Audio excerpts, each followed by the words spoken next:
Why is it that so many smart people end up losing money or just underperforming in the market? It's usually not bad luck. It often comes down to one single incredibly tempting mistake that they make right from the very beginning. That's it. They fall in love with a good story. It could be a narrative about explosive growth in electric vehicles, a revolutionary new technology, you name it. And look, stories are compelling. Our brains are literally wired to love them. But confusing a great story with a great investment, that's a classic and very expensive mistake.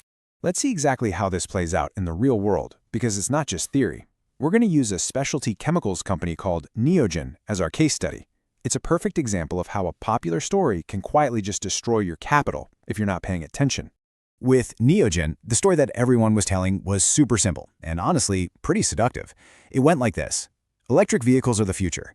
EVs need lithium batteries. Neogen deals in lithium compounds, so you just connect the dots, right? It looks like a guaranteed home run. But here's the hard truth.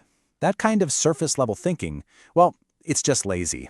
It feels smart, it feels easy, but it skips all of the tough questions and it can lead you straight into what's called a value trap.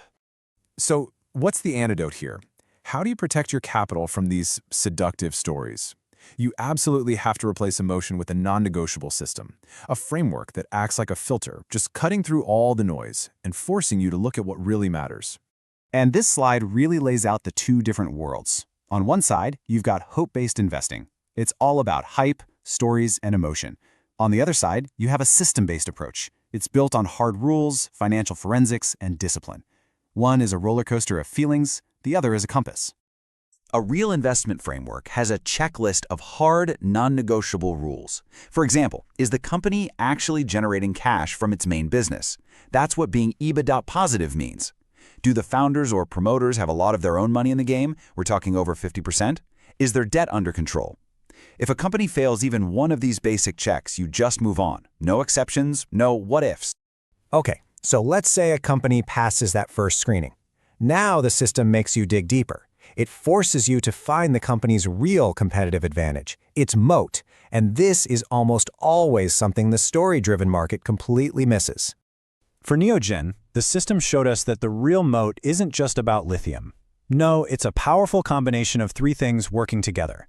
Their deep chemistry expertise builds trust with their customers, and then that trust gets locked in by a mountain of complex regulations. That's the real durable advantage.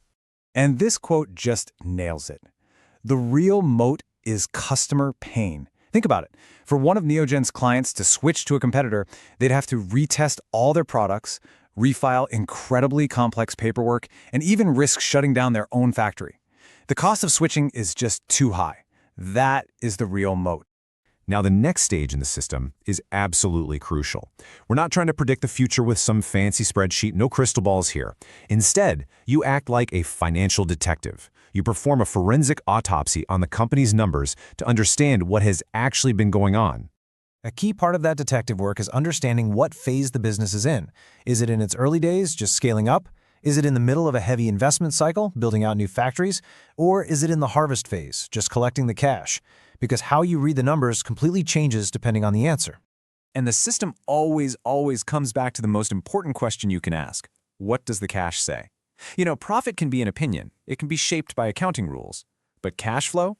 Cash flow is a hard fact. A disciplined process always follows the cash.